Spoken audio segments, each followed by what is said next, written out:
Alright gamers, so this video has come at a request from a subscriber of mine, Destin Hero. This person has said that they've got the book, they've got some players lined up, but this person and all of their players are new. And they've kind of looked through the book, but they're kind of hitting a wall on how to really get started as being a game master in this game without being too overwhelmed. So I've put together 10 steps that I kind of follow when I create games of regardless of whatever game system I'm using, but I use a similar set of steps to create it. It just helps me stay organized and helps the game flow a little better. So even if you're an experienced player, I would watch all the way to the end. Maybe there's some stuff that I'm going to talk about that's going to be able to bear some fruit in your story.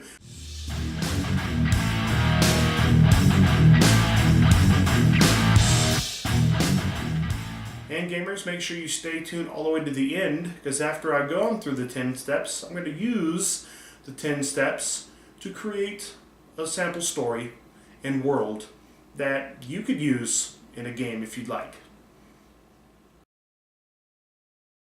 Alright, step 1 is all going to be about the setting of your story. So there's going to be 3 things you're going to want to take into account. Now these are going to come right out of this book.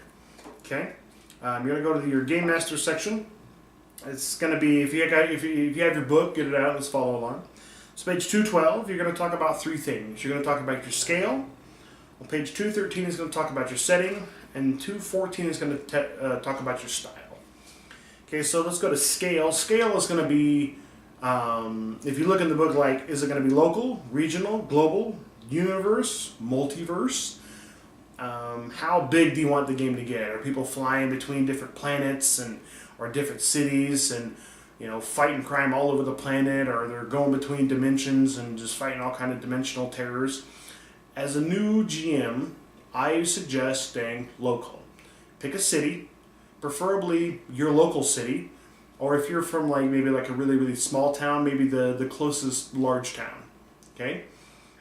That would have, you know, things that you could see villains doing there, robbing banks and holding up liquor stores and, you know, destroying factories or whatever, you know, something that's going to give you know, the villain a purpose to go there. Okay? The reason why I say local is you're going to know more about it than if you were to pick some random city on the planet that maybe you don't know a lot about. Then you have to do a lot more research. It's going to take a lot more time. Greater chance of getting confused.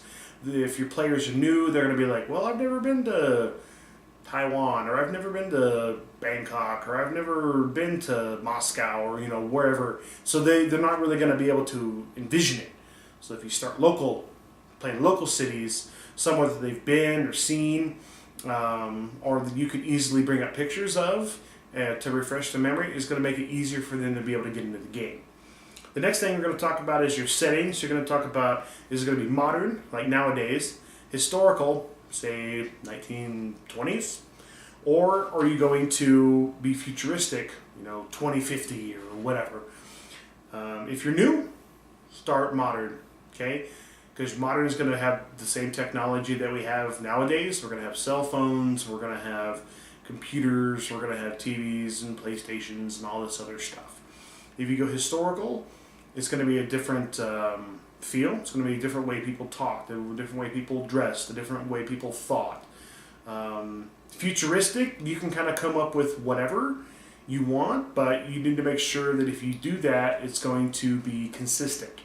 You can't have NPCs thinking one way and then 2 games later they decide to think a different way. It's a lot more work to make the entire game consistent throughout your series of stories. And then we're going to talk about style. Style is it light? Is it gray? Or is it dark? What that means, is it light? Is it like humorous, where nobody ever dies? If a building collapses, oh, everybody happened to be gone for the day, or it was already under construction, so there was nobody there. Grayscale?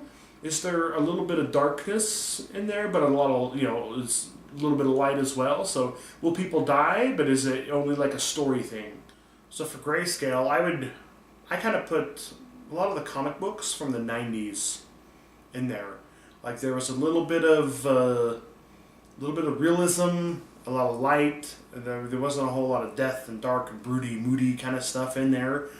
So if you've read comics back then, I would, that's a pretty good, in my opinion, that's a pretty good standard. Like, X-Men comics from the 90s, the X-Men TV show, like the animated series. That was kind of grayscale. Like, there was some real stuff, but there wasn't a whole lot of a whole lot of death and all this other stuff, and all the characters kind of fit in the world with they had like the really bright uniforms, but they dealt with some real kind of issues. That's grayscale. Okay, then you're going to talk about dark. Dark is going to be like the new kind of like the way like the DC movies are going now. So like Batman vs Superman, Man of Steel, even like the Batman trilogy, Batman Begins, The Dark Knight, Dark Knight Rises. That's dark, in my opinion. That's dark. It's realistic. Like, there was death, there was real world stuff going on. All the characters fit. So whatever style you pick, make sure that when your players are creating their characters, that their characters are going to fit the style. If you're light, you could have a superhero that's like a clown with superpowers. If you're dark, that same character is not going to fit well in that kind of a style, in that kind of setting, because it's just going to stick out. It's going to be weird. Batman makes a really good dark styled comic book. Captain America, light, from back in the day. Okay? All right, step 2, we're going to talk about power level limits and power limits. So your power level limit is what power level you're going to set the game at. The character that I made in a previous video was a power level 10. I would suggest if you're a new GM and new player, I would maybe go power level 5. It's going to give you a lot less points, so it'll be easier for you to create characters. Also, as a GM, it's going to be a lot less powers and things that you're going to have to deal with. You can still have a lot of fun with it. You can start at 5, and then if people are picking up and you're feeling more comfortable, at the end of each of your sessions, you can award maybe a little more experience points, which can then level them up to higher power levels. Okay. Then you're also going to want to set power limits. Now, in this book, there is tons of powers. You can do almost anything with it. There's some powers in here that I will tell you that I do not allow in my games. Okay? 1, anything that deals with time manipulation. Impervious defense is a tough one. There's several others. It really just kind of depends. Like, I have to be going through it, and as a player's creating a character, I'm like, well, how is this power going to work in my world? The reason why you're going to want to make limits of those is because if one player takes one of those powers but everyone else doesn't, that player can quickly become overbalanced in their favor during a lot of scenarios. So let's take time manipulation as an example. So one player, their ability is to manipulate time. They can speed it up, they can slow it down, they can stop it, they can move forward and backwards through it. You can just imagine how difficult that's going to be for you as a GM. All right, so let's make a little scenario. Okay, the heroes go running into the factory to stop the villain, and the villain's not there, but there's a giant bomb. Okay? Well, everybody's thinking about how they're going to disarm it. You're just all like, stop time. Okay, I'll go over and either try to disarm it. If I don't know how to disarm it, I'm just going to pick it up and I'm going to carry it somewhere and throw it in a lake. And then I'm going to come back, and then I'll just start trying again. The bomb blows up in the water, doesn't hurt anybody, and day saved. Well, everyone else was just like, well, okay, we didn't get to do anything. Like, that was kind of boring. Or like if a villain's there, and they could just be like, stop time, or slow time, or they can just move really fast through time, or move forward in time, or backwards in time to change events that are going on in your story. And now you've got to all have to deal with all of these. Okay, well, he went back a day, and instead of doing, decision A to decision B, so now what's the story going to look like now? It makes a big mess. So look at the powers, make some clear limits of what you will allow or won't allow, or if you're going to allow it, maybe only so many ranks, 1 or 2 maybe, of this power, maybe up to 5 ranks of this power, just to make sure that everybody can kind of be on the same scale, on the same page, and like everybody's kind of stays as balanced as best you can. You will have outbalance issues in your party creation. It's just somebody wants to play a guy like Mr. Fantastic, somebody wants to play a guy like Superman. Not a whole lot of contest between Mr. Fantastic and Superman. You're going to have that, so just make sure that as you're going through the character creation, you think about that. Alright, we're on to step 3. Now we're going to create our villain, our antagonist. This is like really, really important because this is really what's going to drive the entire game. Because your hero is going to need something to fight against, and they're going to want a villain. Honestly, creating a good villain could be a video all on its own, which I may do someday. I've thought a lot about that. But the reason why you want your villain to be as fleshed out as possible, because you're going to need who it is, why are they doing what they're doing, what do they want? Do they want to rule the world? Do they want money? Do they want to, just destroy all life on Earth? Whatever it is they want. The more fleshed out you can make that, of their desires and aspirations, it's going to be easier to get the heroes to fight against that. That's why you want to create your villain, and then further on down the line you're going to create characters, and then you can kind of go back and make amendments to your villain based on what your players telling you their characters want out of the game and what their characters are about, to make it easier for your villain to come and, butt heads with them, so you're guaranteed to have conflict. Create your world. So you've got your scale, you've got your setting, and you've got your style. Now you're going to start actually creating your world. You're going to start putting the NPCs in it. You're going to start putting places in it and things.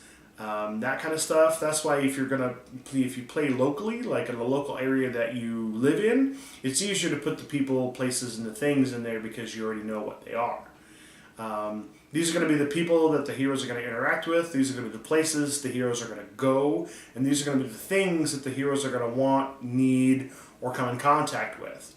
You don't need to do like the entire world at once, but you're going to want an overview, of like what kind of buildings, the key players, like who's maybe like the mayor, or who would the villain want to either kill or kidnap or whatever. Get those people written down. You just want a piece of paper, so then if you're coming up with a story for a game to run, you can be like, oh well, okay, maybe he's gonna kidnap the mayor, and now the heroes are gonna have to go try to stop him, maybe fail, and now they're gonna have to go rescue him, kind of thing. All right, so just kind of get some of those down on the list. Either print off a map, local map, or you could even draw your own map of what the local area looks like. A lot of it kind of just needs to be envisioned. You want your players to be able to envision, oh, they're going to the supermarket, or okay, they're robbing the Second National Bank down on 3rd Street. They know what that looks like. They know the tellers that work there, that kind of stuff. It just makes it easier for the players to get involved in your game. Okay. All right, so step 5. Now we're going to create characters. So you're going to want to sit down with each player individually and create their character. Print off character sheets, get your book. If they have their own, they can reference as well. But really what I like to do is just be like, tell me about your character. Okay, who is your character? Male, female, how old, where they're from, just the basics. Basically, like if somebody asks you who you are, hey, I'm Brian, I'm from, I live in Utah. I live down on such and such street. I went to school here. I work here. That kind of stuff, right? Because you want to create the character before they became a superhero. Because most of the time that's what happens, right? There was somebody first inside of a community, and then they got these powers, okay? So you're going to want to get them to think about who they were before they became super, okay? Once you get and then sit down everybody individually, like I said. Once you get them all together, keep all the character sheets because you're going to need them later on. Okay. So now we're on to step number 6. Now we're going to write our first adventure. Okay? So, writing the first adventure, this is going to be the biggest hurdle that you're going to have to get over. Okay? So you've got everything. You've got your villain, you've got your heroes, you've got your, the layout of the world, you've got your setting, your style, you've got your scale. Now to put all that stuff together in an adventure. Okay? I would, if you're new to this game, or if you're new to GMing in general, do something simple. If you like comic books, look at comic books. Look at a story that's not like big grand scale, but maybe something simple. Maybe you're going to stop a bank robbery, or an armored car hijacking, or you're going to stop a robbery at a gas station or something. Okay, start small. Have a way to introduce all the characters. So say they're all high school age, they all go to the same high school, maybe they're all friends, or maybe they're not all friends. How are you going to get these different groups of people, these people from different groups, I should say, together, right? Do they already have their powers? Or have their powers not manifested? Or are they going to manifest in the first game? That's a good decision that you're going to want to make. I would suggest manifesting the powers in the first game. Because then the first little bit of the adventure, like, everybody's just playing the character. They're not a superhero, they're just like dealing with, the world and the whatever they're in. So in this example, school, they're all doing their everyday school thing, they're flirting with the girls, flirting with the guys, whatever, trying to get a date. They're studying for chemistry class, they're sleeping in math, skipping school to, go hang out with friends at the mall or whatever, they're dealing with that kind of stuff. And then whatever everybody's doing, then you can give them something like a situation that comes up where their powers can manifest. And depending upon how you decide to have their powers be generated, is it mutant ability? Is it aliens? Is it magic? Whatever. You're going to want to work that into your story as well. Your first adventure should be introducing the characters to the story, introducing the characters to each other, introducing the villain to the world, and introducing the characters to the villain. And then there shouldn't be some big grand showdown. It should just be like a bunch of introductions. You're going to a party and you're making introductions. You're going around shaking everybody's hand. The next time you go to the party, you already know everybody. Then you can work on having more fun. The first game is kind of like getting everybody's feet wet. Have some, bring in a little bit of combat, maybe some street thugs trying to hold you up. You're the Superman character, you just got your powers, some guy comes up trying to rob you. You're like, nope. Guy tries to stab you with a knife. The blade breaks, and then you just beat the crap out of him. Then you run away. You're scared, you don't know what to do. That kind of stuff. Just to make a few dice rolls, get their feet wet. You as a GM, you're able to understand, okay, this is how this combat goes. Then you're going to be able to see how the powers that the players took are going to interact with the other players, interact with the villain, and interact with the world. This step, so we've played our first adventure. Now you're going to want to get player feedback. You're going to want to ask you're sitting at your table. You're like, okay, guys, what did you think? Okay, it was great. It was, get the feedback from everybody. Get what they liked, what they didn't like, what they don't want to see anymore or less of, what they want to see more of, how they like this, what did they think of the villain, who do you think the villain is, get them thinking, keep them interested. Take notes, all this feedback, okay? Then you can go back to your previous steps. You can go back to your step 3, your villain, and you can kind of, maybe I'll make some changes. Because we just had an introduction. We don't really know a whole lot about them, so there's still room for change. Still room for change in the world and the people and the villains and things like that. Get as much feedback over your first couple adventures as you can to be able to go back and be retroactive in your creation of the other stuff, so that going forward everything stays fluid and everything stays consistent. Okay, so in this step, now we're going to write our next adventure or adventures. I suggest, if you're a new GM, to write I wouldn't do a series like this game, we're going to stop here. Next week, we're going to pick up directly where we left off. I would suggest episodal type writing, like comic book issue, like you read this, issue number 1, issue number 2 is maybe a week or two later. So, say we play this week on Saturday, next week's game is going to take place a week later in the timeline of the story. Then you can kind of go through, okay, you guys have been hanging out more, you guys are eating lunch at school, and you guys are practicing with your powers, and just you can kind of set the scene and kind of tell the players what they're doing without telling them what they're doing, if that makes any sense. Then you can set it up and be like, okay, and then it's Saturday afternoon. You guys have met up at the local mall. What are we doing? Then you can start throwing in encounters and plot hooks and things like that. Keep it loose, to kind of let the players do what they want. And then like, well, we don't want to go to the mall anymore. We want to go to the movie theater. All right, they go to the movie theater. On the way to the movie theater, this happens. Get a list of things, encounters or things that you would like to introduce. Say you're going to introduce a mentor character for these players. This is where you introduce that guy as they're going to the movie theater. Some homeless guy or some guy's getting beat up. It's really just a fake. Like this guy is just acting like he's getting beat up, and then you save him. He's, oh, okay, yeah, cool, yeah, I used to be a hero or whatever. However you want to write it. Just as the players are doing what they want, you sprinkle in your interruptions. You're like, well, okay, on the way home, this happens. All right, in the middle of the night, this happens. That kind of stuff.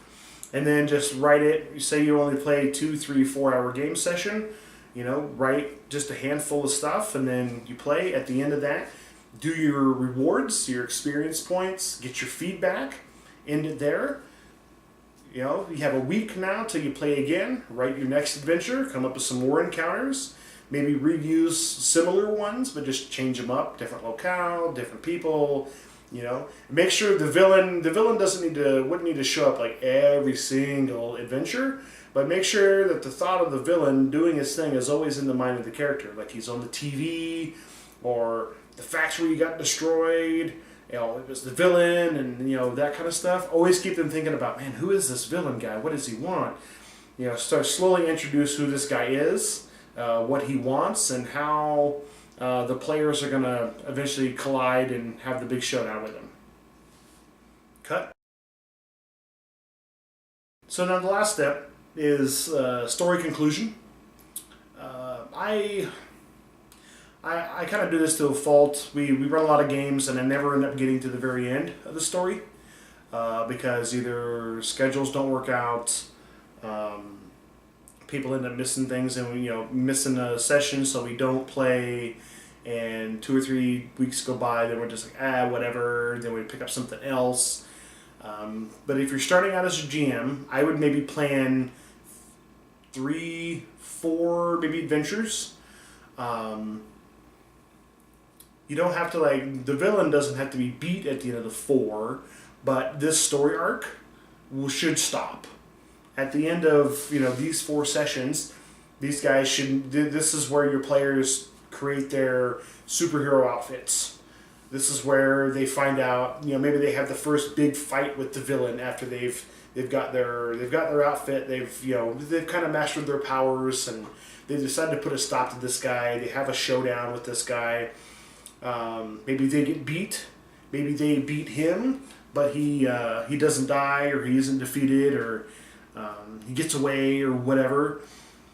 I would just make sure that there's some kind of solid conclusion, because then, when say you're like, okay, so in 2 weeks we'll play again, so now you can start a new series. Okay, you can put it 2, 3 weeks in the future. All right, realize the villain is not dead; he's come back. The players now have been going around. They're stopping burglaries. They're rescuing cats out of trees. Whatever you've got them doing. you can start a whole, so these 4 adventures or whatever, this is all done. They've got their rewards, it's under the belt, they can go back and talk about, oh, that was great, yeah, I love that, that fight in the, in the factory against those thugs, and oh man, that villain, he was tough, man, get them talking about that, keep them excited, even in between sessions, be like, hey guys, you're going to be ready for, are you going to be ready to game, what did you think about last game, oh, that villain, he got the jump on you, you going to let him do it again, keep them thinking, keep them talking, help them, like maybe give them some suggestions on things that they could do differently with their characters, some suggestions on how to spend their points and things like that. But really, those are like the 10 steps. Like it's an overview. You have a lot of freedom to do what you want with these steps. You can really do them kind of in any order, but this is kind of how I like to organize things. So when I put it in my notepad, and I can kind of check things off, and I can be ready for my game, and I know that I've got everything covered.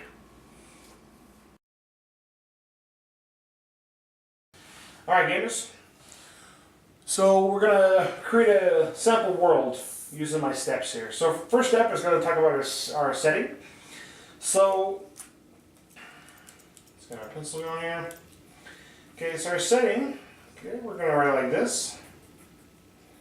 Setting. So our scale, okay, we're going to play local. Okay, we're going to play in our local town.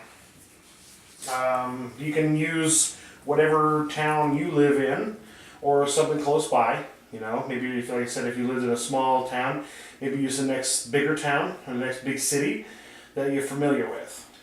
Okay, the actual setting itself. So the setting, this is like your time. Okay, we're going to do modern. So we're modern day. So today. So we're going to say June 2017. Okay. Style. We're going to do grayscale in this example. Okay. So it's they're going to have a little bit of light, but we're also going to have a little realism, a little dark in there, but we don't want to like too dark and broody. Okay. So next we're going to power level limit. Power level limit. Okay. Like I said before in the steps, I'm going to say the power limit is going to be 5. So that's going to give us 75 points to spend on character creation. Okay? And then, so powers limited. Okay, so anything time related. We're also going to limit impervious toughness.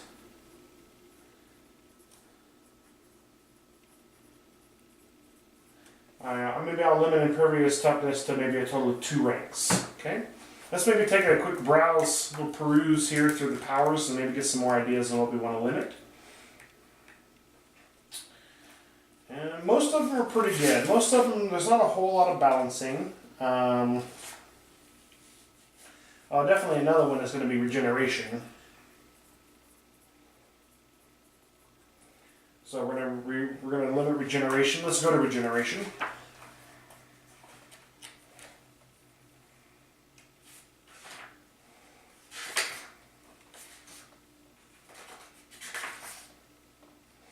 So regeneration, it's 1 point per rank. So with regeneration of 5, you can remove 1 toughness penalty every other round.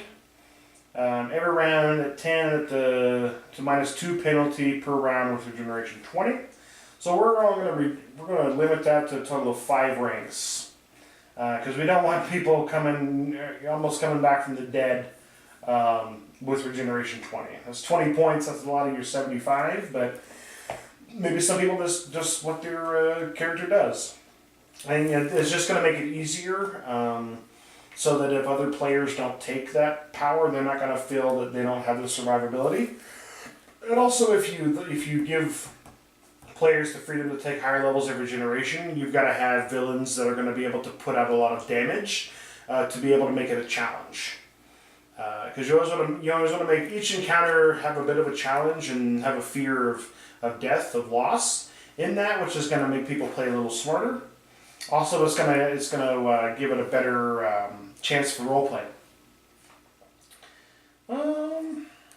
Let's see. Definitely gonna limit immunity because there's a bunch of stuff like at 30 ranks. All effects resisted by fortitude. All effects resisted by will. 80 ranks, all effects resisted by toughness. So obviously you're going to limit it to probably... which, as in this example, we're going to say maximum of 10 ranks can be taken in immunity, because then it's going to eliminate common power descriptors, bludgeoning or energy, things like that.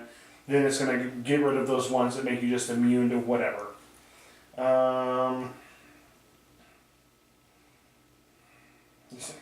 Immortality, let's see.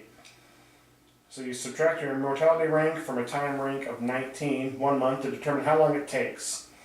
So if you die, you come back to life. We're just going to get rid of immortality. Because you don't want people just to throw themselves in danger, die, come back to life, die, come back to life, die, come back to life. Okay. That's good for that. That's just a good example. Okay. So now we're going to create a villain. Okay. So our villain, he's gonna be male. I really love Doctor Doom. Like, Doctor Doom is a great villain. So maybe this guy. So he does want to rule the world. So he wants everyone to be one of his subjects.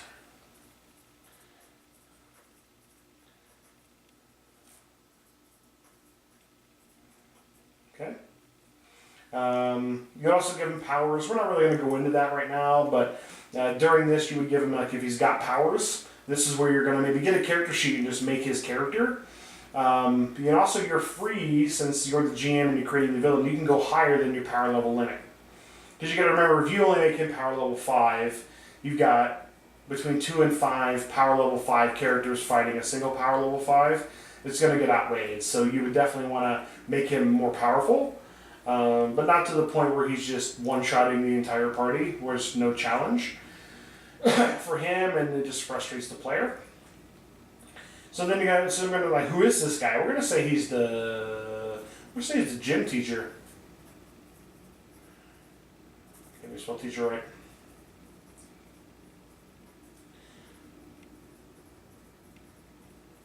He's the gym teacher at high school that everybody loves.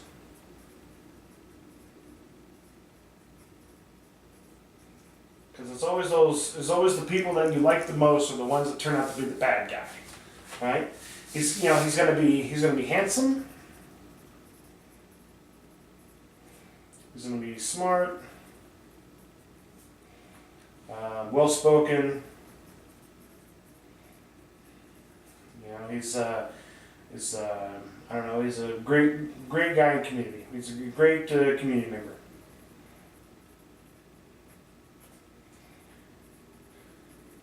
So make sure, if you're as a GM and you're running this guy, like, you really got to play up like how good of a guy he is, and even the players like this guy, so that when you reveal that he's the villain, it just comes as such a shock. That's like one of the best parts about it, is when you can just make a surprise to your players of who the villain actually is, and they were like, no way.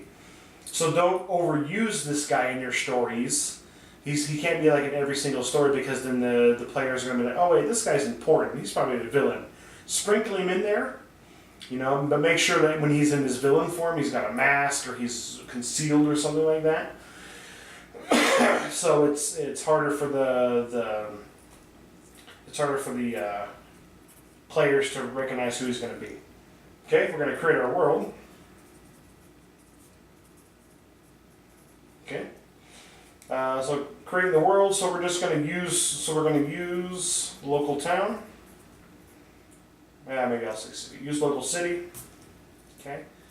So if you play local, you know where the bars and the hangouts and the school and the teachers and the policemen, and you know where everybody's at. So use your local. In this one, we're going to use our local city. So print maps of the city for reference. Okay. So that's pretty easy. So if you're going to use your local city, the world is pretty much made. You know, the buildings, the people, the places, the things, everything is already there. You just have to, use them in your story however you want. Okay. So next we're going to create characters. Okay, for this, I would definitely reference the video that I've created earlier about character creation. So then I would sit down with my players and I would create the characters. Say we're going to have 3 players.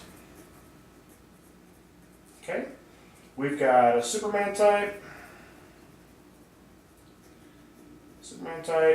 We're going to have like a Flash type, and we're going to have a, let's see, what would be good? Let's say an Iron Man. No. Well, you know what? They're going to be kind of cool, Maybe one rich kid has a suit, or maybe he's really tech savvy. He puts together some, he doesn't have maybe like a full suit, but he's got like maybe some gauntlets and some boots, and a helmet, maybe like a crude chest armor that can protect him, and maybe as the game progresses, he's able to put together a full suit. It'd be kind of cool, like a gadgeteer kind of, Iron Man / gadgeteer. Okay. So now we're going to write our first adventure here. I'm just going to give you a quick overview.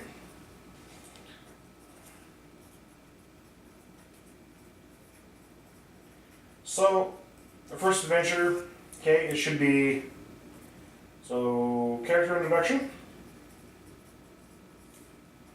character intros, okay, so world intro, so where they're going to be playing at. You're going to want to eventually introduce your villain in this first game. Their powers. So if you're starting, so in this example, they don't have their powers yet or their gadgets or whatever. They decide, this adventure, this is when they're gonna get that stuff. Okay. So character intros, introduce the world, introduce the villain. You're also going to have some encounters. So encounters. So this is so RP, so role-playing encounters, where they're able to, the players are going to have to use the characters, to interact with the people in the world, and also you're going to use combat encounters. I would say about 5 different encounters throughout that, not a sprinkling. And this we're going to have, say we'll have 3 combat, and we'll have 2 big role-playing ones. There'll be a lot of role-playing in between, but these are going to be, some big role-playing ones. You're going to introduce people as well. Introduce, so important NPCs, non-player characters. You're going to make sure to take notes. So you and the players. I make my players take notes. Because when the next game that we're going to play, I'd be like, okay, tell me what happened last time. And because it makes them take notes and be able to remember, so it keeps them involved in the game. Okay? So now we're going to play our first game. Play our first game. Okay, we're going to be going through the book. Combat encounters, you're going to just, take it simple. You're going to want to read it all ahead of time, like the combat and things like that, difficulty checks, and how it all kind of works. And then when you're up here, when you write your first adventure and your encounters, kind of write out some of these encounters you're going to have. Pick, like, say you're going to have a, let's see. Because they have some pre-generated, like, supporting characters. They're like, say there's like a criminal, like a gangbanger or something, right? It's got all the stats right there. You're going to use, 2 of those. then you're going to look at like your difficulty checks for other things. Maybe they're picking locks, or maybe they're trying to open a safe or something. Jot down what those DCs are going to be ahead of time, so that when it comes to it, you can just be like, all right, DC X, and you don't have to worry about looking it up. Save yourself some time. Okay, now we're going to get feedback. Okay, so say my players, they had a really good time.